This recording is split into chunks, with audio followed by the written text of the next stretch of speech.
साथियों, आज की इस वीडियो में आप सभी का स्वागत है।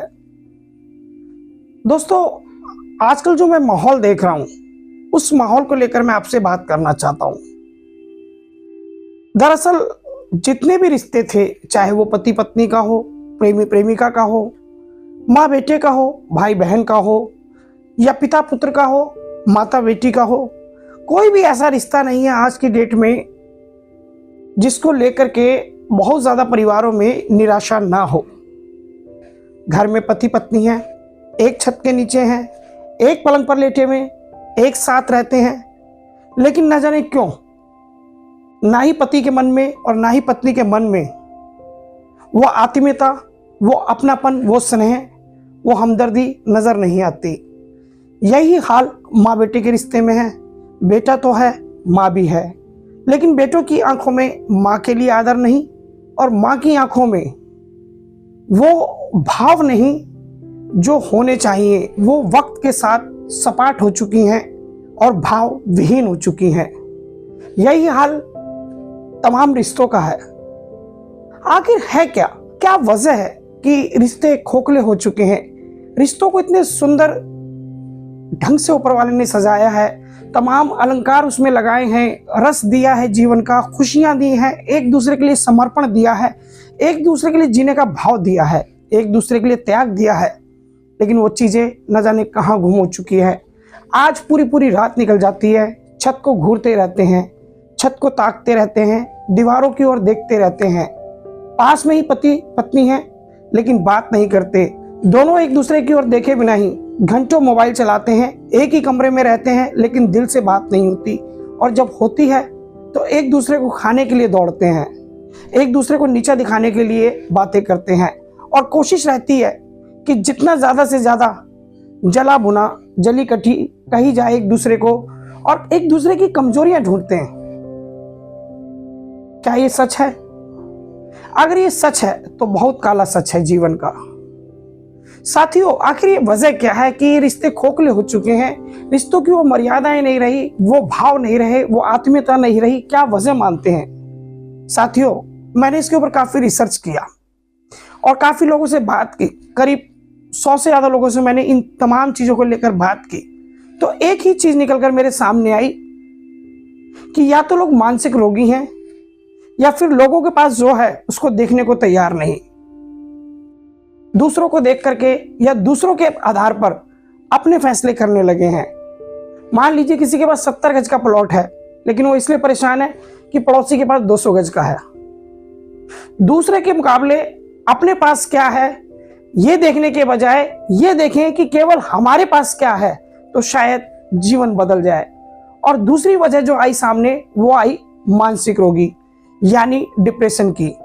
देखिए, हमारे हिंदुस्तान में एक बहुत बड़ी जो एक बैक पॉइंट है, माइनस पॉइंट जिसे कहें, या एक कमी कहें व्यवहारिक लोगों में, वो ये है कि विदेशी लोग इस बात को सहज स्वीकार कर लेते हैं कि हम किसी मानसिक रोग की ओर जा रहे हैं, और वो जाके साइकोलॉजिस्ट से मिलते हैं, इलाज कराते हैं और एक अच्छा जीवन जीते हैं। लेकिन भारत में अगर आपने किसी को ये कह भी दिया कि आपके दिमाग का इलाज चलेगा या आपको दिमाग के डॉक्टर से मिलना चाहिए, तो बजाय इस बात को कि साइकोलॉजिस्ट के पास जाना है, समझने के बजाय वो ये कहने लगेगा कि तुम मुझे पागल समझते हो। तो ये बहुत बड़ा अंतर एक हमारी सोच का है। लेकिन ये सच है कि जब आप ऐसी स्थिति से गुजरे और आपको लगता हो कि आप मानसिक तनाव के शिकार हो चुके हैं, डिप्रेशन के शिकार हो चुके हैं, तो मैं कुछ आपको लक्षण बताता हूँ जिन्हें पहचान करके आप उसको समझ सकते हैं कि आप डिप्रेशन में हैं या नहीं। देखिए, अगर पुरुषों में डिप्रेशन आएगा तो वह अधिक देर सोएंगे और चिल्ला चिल्ला करके जवाब देंगे, उनका वजन तेजी से घटेगा या बढ़ेगा। ये पुरुषों के एक सामान्य निशानियां हैं जो डिप्रेशन के दौरान दिखाई देती हैं। अब अगर महिलाओं की बात करें तो महिलाओं में भी खुद को नुकसान पहुंचाना, चिड़चिड़ापन आना और कुछ भी बात अच्छा ना लगना, हर वक्त ऐसा लगना कि मेरे साथ अन्याय हो रहा है, और ब्रेस्ट में ढीलापन आना, ये अवसाद की निशानियां हैं, डिप्रेशन की निशानियां हैं। अगर ये किसी के साथ हो रही हैं तो उसे तत्काल अपने डॉक्टर से सलाह लेनी चाहिए और डॉक्टर की सलाह पर अमल करना चाहिए। और रही बात जीवन को बदलने की, साथियों, इस दुनिया को जो पहले से ही बहुत सुंदर है, बहुत सुंदर है। हमारे आने से पहले से ही ये दुनिया बहुत सुंदर है।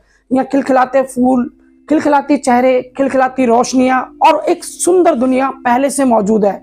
हमें किस लिए भेजा गया है कि इस सुंदर दुनिया को हम और भी सुंदर बनाएं, ना कि बेकार की जो चीजें नहीं होनी चाहिए उनमें पड़ के हम अपने जीवन को दुखी करें। मैं आप सबको यही सलाह दूंगा कि आप तनाव से बाहर निकलिए और रिश्तों में सच ढूंढने की कोशिश कीजिए। वक्त खराब मत कीजिए, वक्त का मजा लीजिए। यही जीवन है। आखिर कब तक आप घुट घुट कर अपने आप को यूं ही मारते रहेंगे? जरा अकेले में बैठ के एक गिलास ठंडा पानी पीकर ये सोचिएगा कि ऐसे घुट घुट कर जीने से आपको मिलेगा क्या।